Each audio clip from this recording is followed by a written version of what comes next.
We are three friends who met in college and now are working in diverse fields across the globe. Curious to know about what our friends are up to. So here we are, connecting, talking, and learning from our friends. In this podcast, we are sharing extraordinary insights from our not so ordinary friends working in various industries and sharing their stories and their journey so far. These are your hosts, Hiloni Punathar Atit Kothari and Tapan Desai. And this is What the Hat. Subscribe to the podcast so you don't miss on any episodes.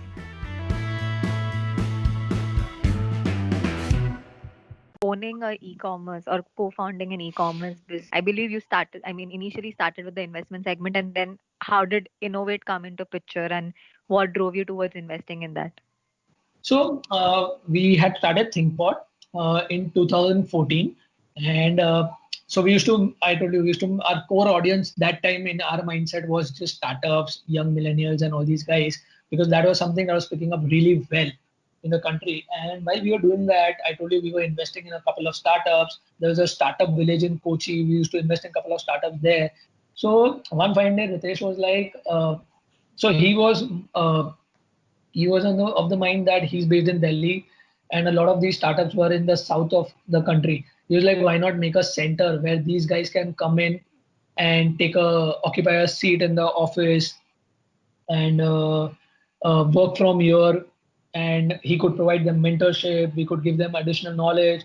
ThinkPod could help outdo the office interiors, etc. That's how we had thought of Innovate as a being. And also at the same time, Ritesh being from Delhi, I was being from Bombay. ThinkPod was completely being operational from Bombay because it used a lot of shared resources of my family business because we had the kind of foundation built already.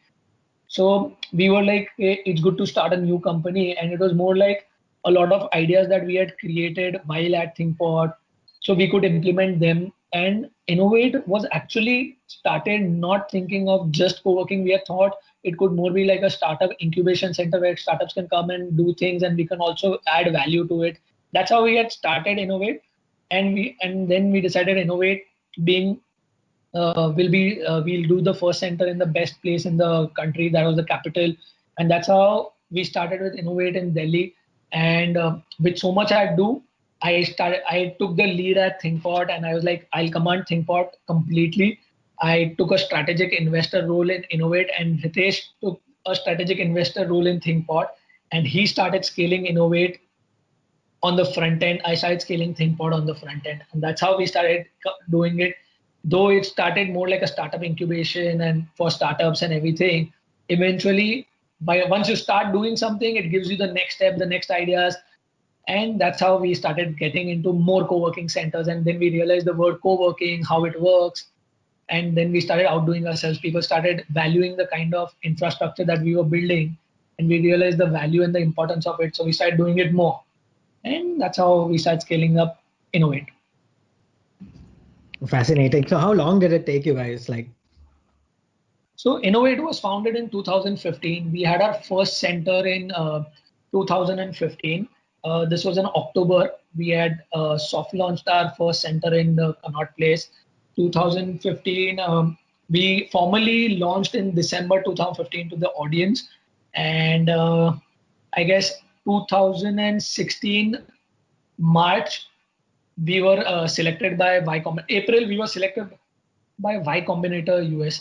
They were so it's a program which invests in startups. So Innovate was chosen for an investment. We got a call. I remember I got married in 2016 April.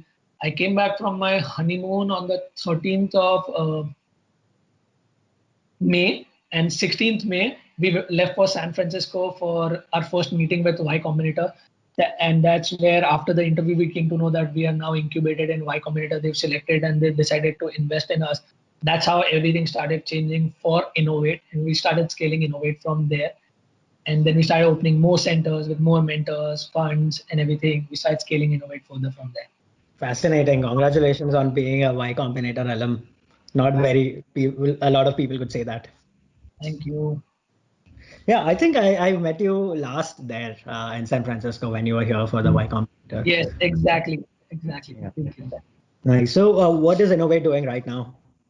So Innovate, we are a completely acquired company. We sold our company Innovate to Oyo Rooms in 2019, and it's now a 100% acquired company of Oyo Rooms. So Oyo Rooms owns Innovate now in India. That's Congratulations on that too. yeah, Thank congrats. you. So like how did So, that go? Like what did you feel when they acquired Innovate? So Innovate was acquired by Oyo Rooms during a period when co-working was at its peak in the country. There were very good competitors. There were very good co-working companies in the country that were coming up. We were being a global giant was really scaling up well. We were scaling up well. There were other co-working space providers who were scaling up well. And we knew one thing for sure: the co-working is the future of the country because as I told you, the young millennials that are growing, they want a good environment to work in. They don't mind spending good amount on their good infrastructure and office, and they don't have too much time to wait for. So I don't think now there are millennials who would wait for 6 months for an office to get renovated or furniture before they move in and start doing things. It's like today you get an idea, tomorrow they start. That's how quick the millennials are. And co-working was the best thing for them. They could move immediately. They could scale up really quickly. If their team members increase, they don't have to look for a new office. They just have to look for more seats in the same center. And that's something that gave us a lot of opportunities. Like I remember when we started, I told you our core focus was startups and small time entrepreneurs and everything. And one day Paytm told us that in Bangalore there are new offices under construction and it would take them a year to get it up. They were looking for 400 seats back then. And we were just having our largest center. That was our third center, a 700 seat center in the uh, process. And that's when Paytm took up, like, I guess 250 seats out of it, a 400 seater campus in Bangalore, and Paytm took some 250 seats from it.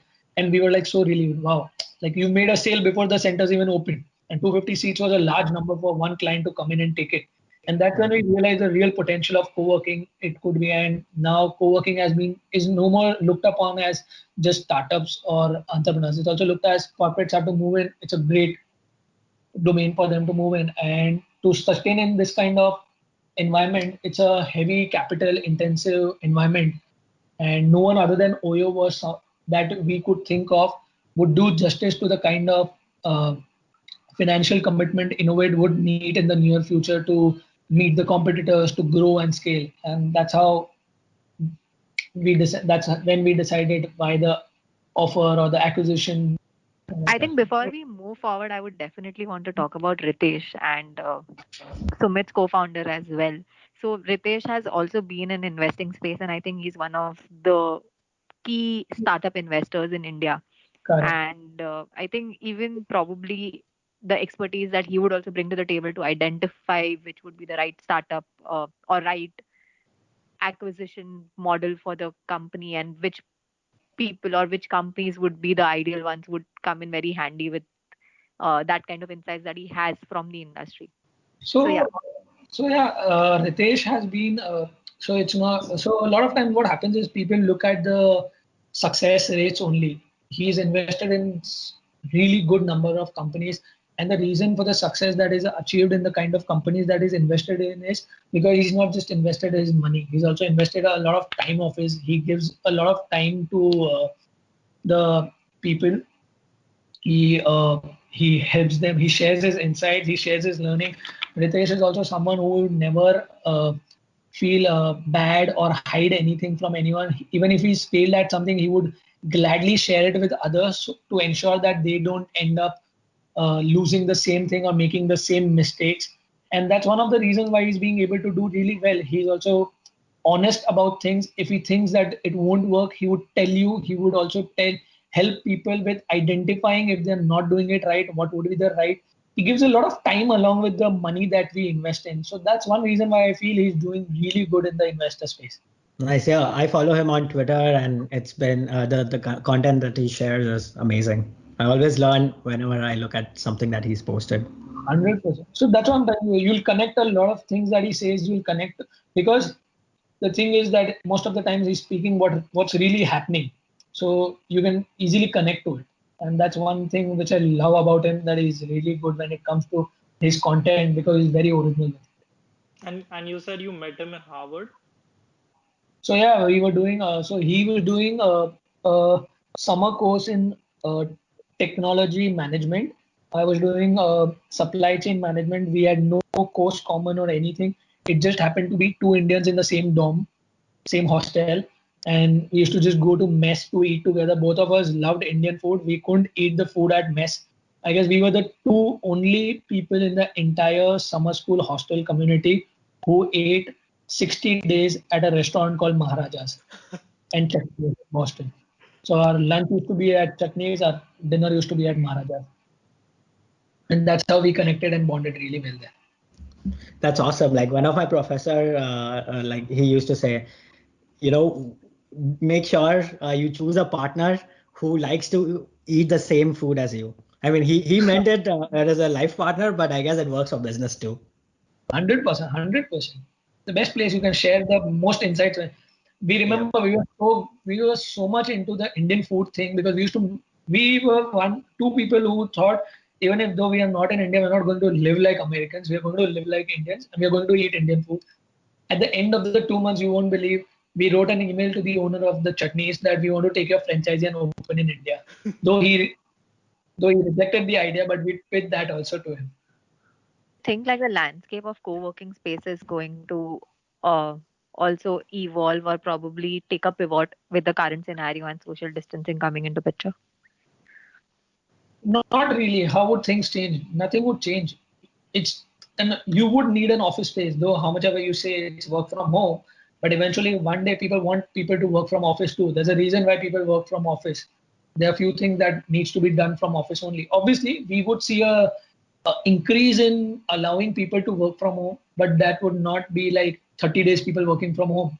So it's okay. You might start having people working from home 5 days a month or something, but then too, you would need an office space to come to in the other 25 days. So I don't see any change in the co-working spaces. Maybe short-term changes that's something that you would see across all industries.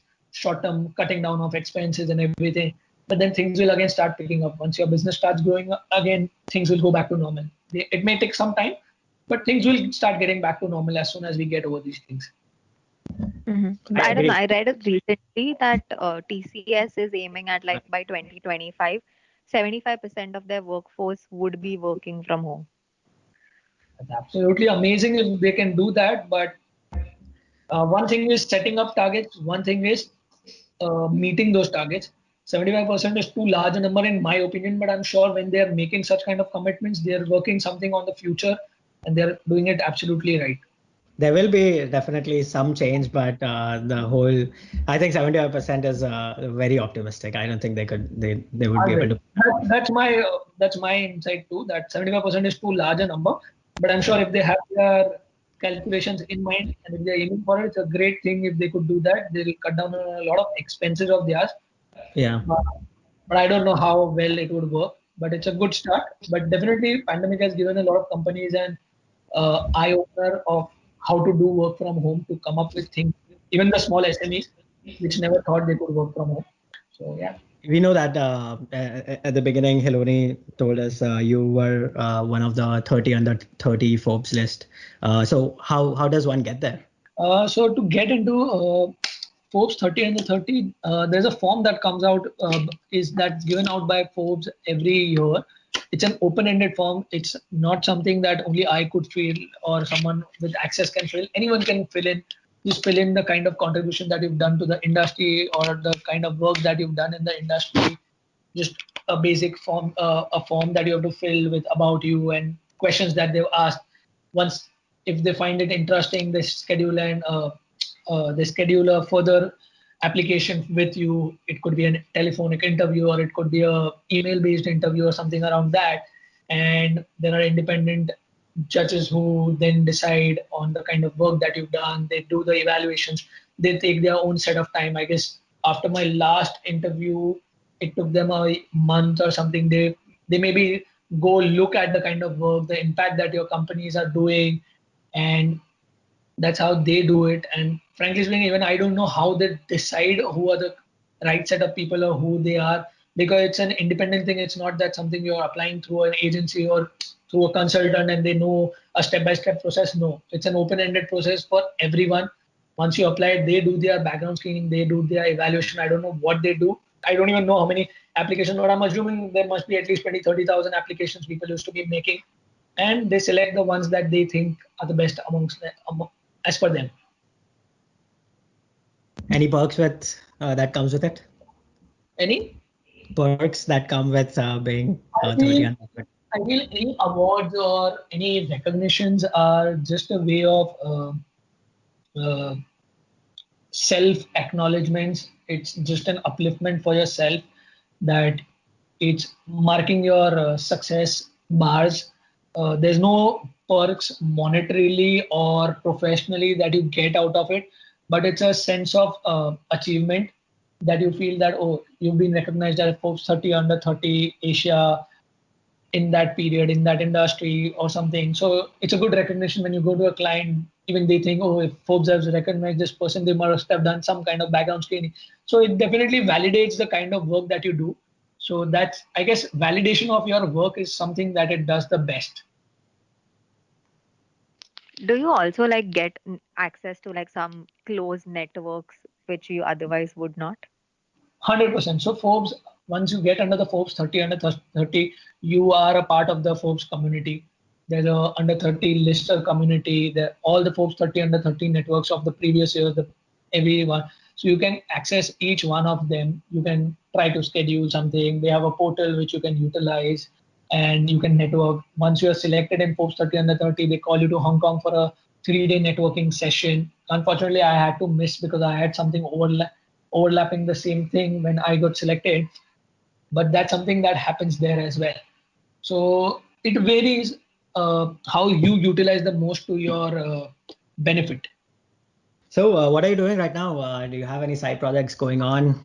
Anything upcoming after the pandemic ends or during the pandemic?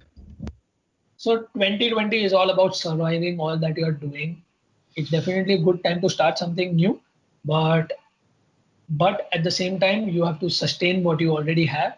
My core focus personally is right now at sustaining all that I am already part of, because once we come in, there'll be many more problems or scenarios that would come across once we start. This is again, once tackled everything, yes, but during the pandemic, during the lockdown period, I've utilized the time evaluating all the kind of ideas that probably I rejected or did not have time for back when we thought of those ideas, or I thought of those ideas, or when they were discussed. So we've started to open all the books from the Pandora box of the past, and we have a couple of new projects in line, new ideas in line, but we don't know if we would execute them immediately after the lockdown opens, or we'd wait for a proper market opening in, like, let's say 6 months or 1 year. But definitely there's a lot of background groundwork that we are doing on ideas right now.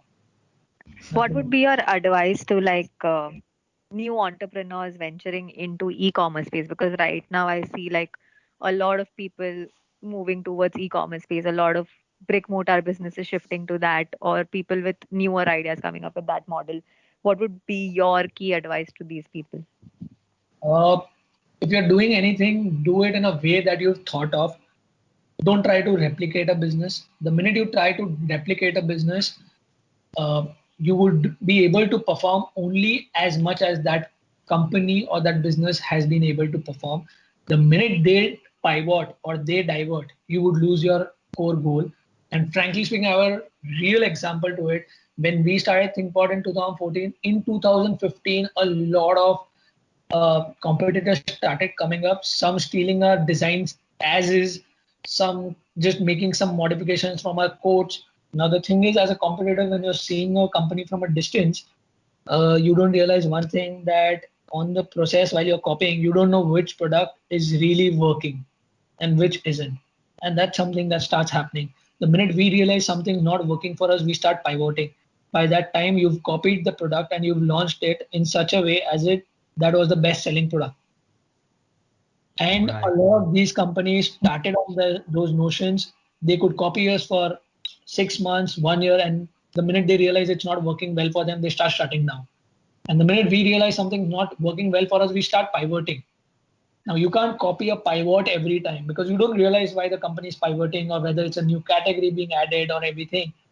And that's something we realized, that it's rather good to build something of your own in your own way. Don't copy someone's footsteps or an idea, because you don't know what real-time situations those companies are facing on an everyday basis.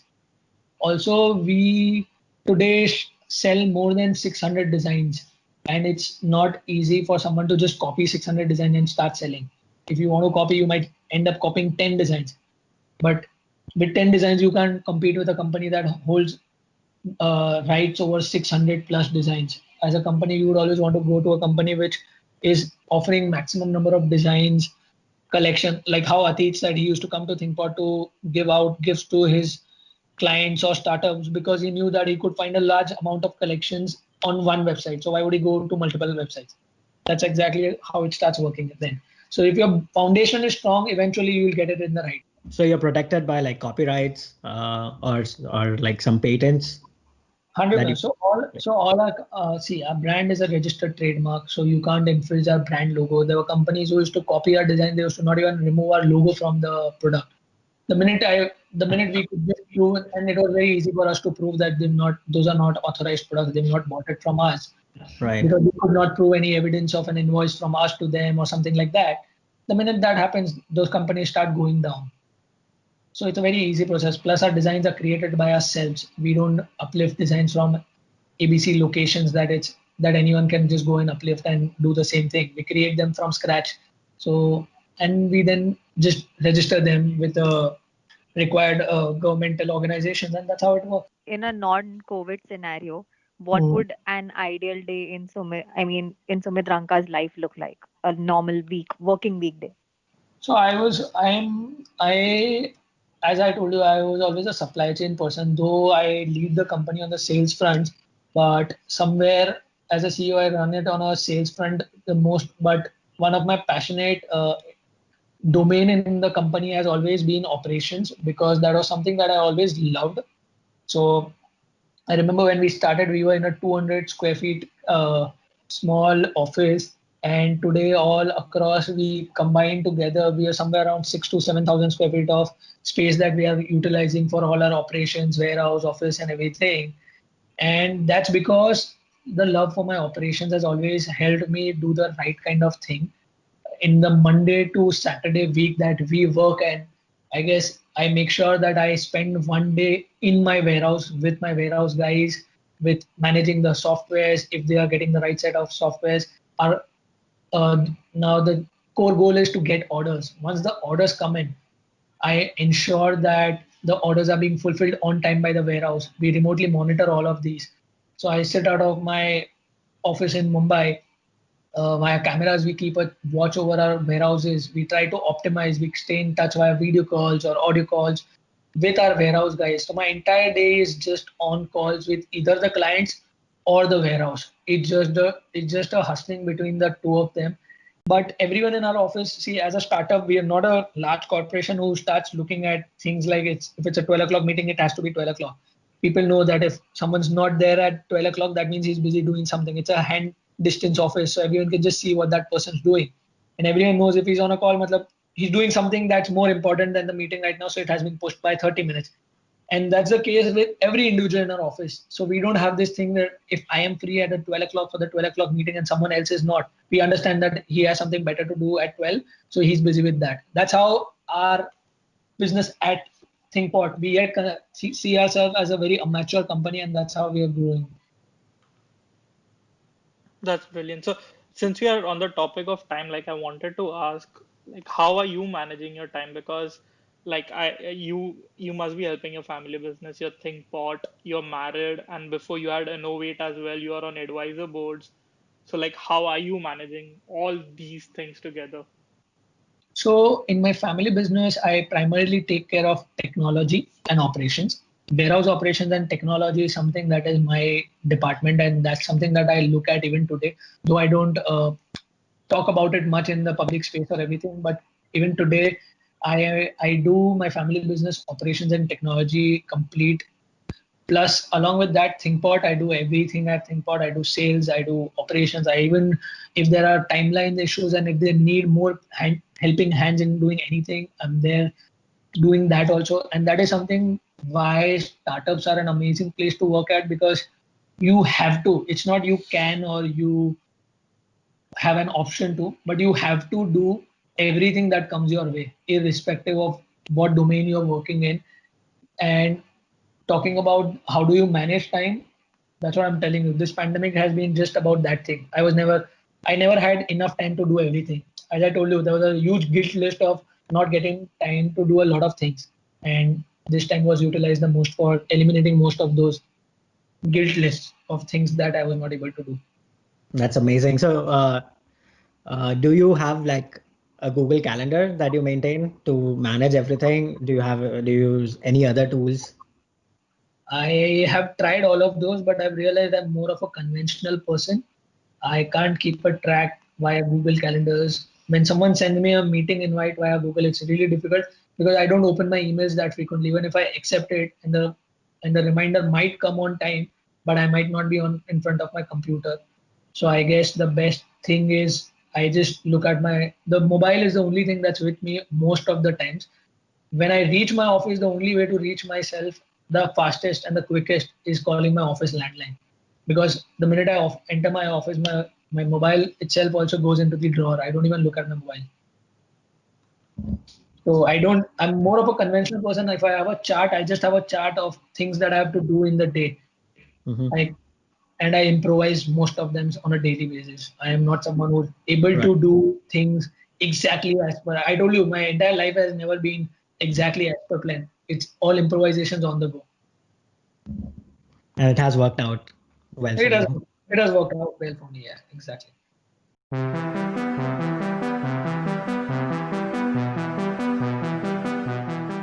Newton said, "If I have seen the future, it is by standing on shoulders of the giants." We bring to you these giants in the life of our guests. Our next segment is Top 3, a curated list of top 3 recommendations from our guests. So I think the top 3 books that you would want to recommend. We have got a brief understanding from the chat earlier, but still, if you have like your top 3 personal favorites so far. Frankly speaking, if you ask me the top 3 books, I'll name the 3 books that I've read. The number one book, my life's best book that I've ever connected and read. The first book that I read was the autobiography of Albert Einstein. Then I've read, I don't know if you call it autobiography or biography, but it was the book on the life of Albert Einstein. I've read a book on Sam Walton. That is my number one book. The book on Sam Walton, how he founded Walmart, the entire story of his life. That's my number one book. My number 2 book is Dhirubhai Ambani's biography. Number 3 would be Malala. I love the book. I love the way it was written out. So yeah, these are the 3 books. The third book is a little different from the first 2 books. But I've realized the best books that I like to read are the biographies or lives of entrepreneurs who've done amazingly well in their domains in the past. Cool. Cool. So much. So your favorite 3 movies or TV shows? Favorite 3 movies would be 3 Idiots. Mm-hmm. For obvious reasons, all of us connect the most to it. Oh My God, it's a movie on religion, gives a good clarity about things people do it the wrong. And oh yeah, I really like to watch Suryavansham. Suryavansham. Like That's Are you a Set Max fan? Yeah, I'm a strong Set Max fan. okay. So it's not a top movie it's just a movie that. Okay. So do you watch? Do you listen to podcast or watch YouTube a lot? Is that something that you do? If you do, like, do you have any recommendations on YouTube channels someone should follow, or any podcast someone should listen to? 2 channels that I do watch or I look at Gaur Gopal Das ka YouTube videos a lot of times when I want to look at. I really like his content, and I like cooking in my free time, so I look at a lot of cooking channels. One of them, there's a channel by a young teenager called, I don't know the name of him. He runs a channel called Cooking Shooking. I like seeing his cooking recipes and I just try them in my kitchen in my spare time. Oh my God, even I follow him. I recently made 2 of his dishes, like from his recommendations and his recipe. Yeah, I think Komal also follows it on a regular basis.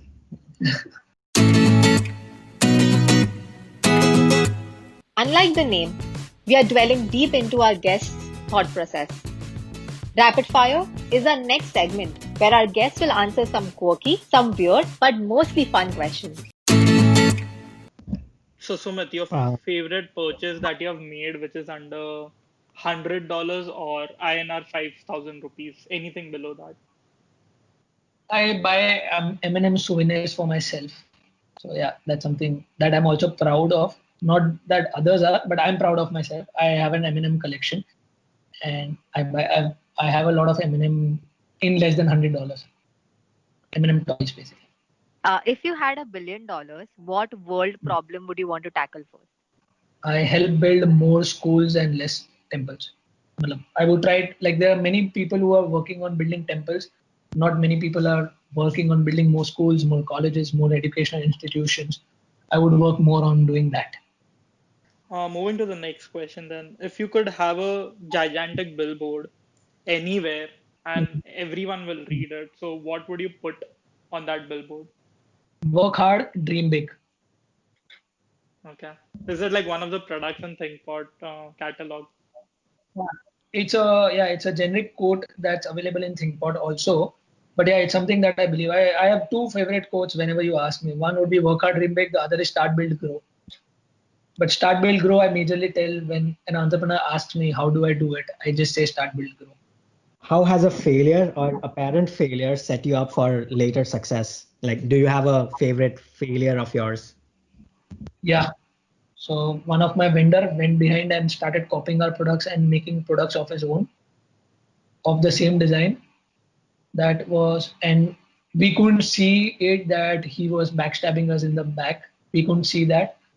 Uh, and you could see that as a failure that we couldn't identify that someone who's manufacturing for us is also trying to make duplicates and sell out in the market.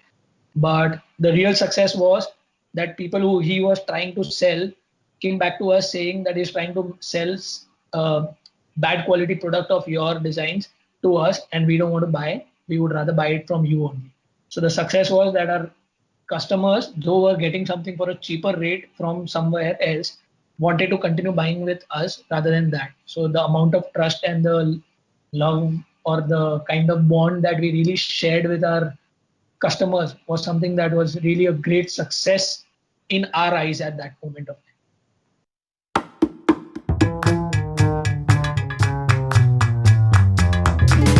Our next segment is called Not the Onion, presenting 4 news articles that are mind-blowingly ridiculous that they could have been written by The Onion, a satirical news company.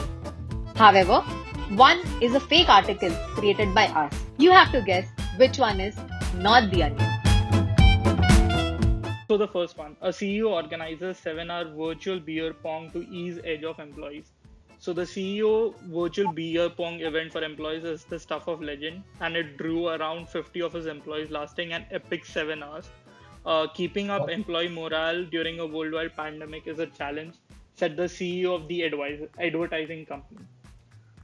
Then the second one is Denmark has introduced drive-in concerts. So as we face into the summer with harsh reality that there will be no live experiences, no outdoor festivals or gigs as we battle the coronavirus, drive-in concerts are starting to pop up in Denmark. These drive-in concerts are giving people the chance to still see live music while maintaining strict social distancing measures from the comfort of their cars. The third article, an Argentinian beach has been sprayed with bleach to protect citizens. An official in eastern Argentina has apologized for spraying the local beach with diluted bleach in an attempt to protect residents from COVID-19. So the beach is called Buenos Aires Playa. They sent in tractors equipped with bleach sprayers along the part of its beach after the government decided to open the lockdown. And then the fourth article, a study has been started to see the power of prayer in order to combat COVID-19. So, since no vaccine or treatment has yet been found for people suffering from coronavirus, a physician in US has started a new research where they are determining how powerful a prayer can be in order to treat the coronavirus patients. And as of May 1st, they started this 4-month research, and they are going to see what happens after 4 months. So, What? Okay. yeah. So those are the 4 news articles. Starting with Sumit, which one do you think is the fake one? Because the prayer one seems like a fake one to me, the research. Like, I feel the beer pong is possible for an advertising agency to do it and pull it. The second one was Denmark and yeah, concert. Denmark concert and cars seems legit to me, possible. And the third one and the fourth one are little. Third one was spraying bleach, and the fourth one was praying to get rid of COVID. I think the praying part seems a little fake to me. The praying research, Okay. as compared to the third. Okay. That's my. So Sumit goes Yeah. with D. Atit Also go with D. I think that's just too much. and Eloni. Yeah, I think I would want to go with D as well. I definitely want the Denmark thing to be real and people in India also to do that. That's damn interesting. Uh, Bleach thing possible, and the first one definitely possible. So yeah, What's your answer? we have a Oh, all 3 of you go with D. yeah. Yeah. Okay. The correct answer, not the correct, but the fake article was the Argentina beach. It did not happen. But Oh, yeah, the prayer is actually a true story from Kansas City, where a oh, What? physician has started working with the National Institute of Health in order to see the benefits of prayer on coronavirus. I think we are now towards the end of our okay, done. podcast, and thank you so much, Sumit. It has been amazing to know about your journey from being a DJI to a brilliant e-commerce entrepreneur to an investor. And I think we all are looking forward to what's next in the pocket and excited to see where this journey takes you. Thank you so much for being on the show and sharing your valuable time with us.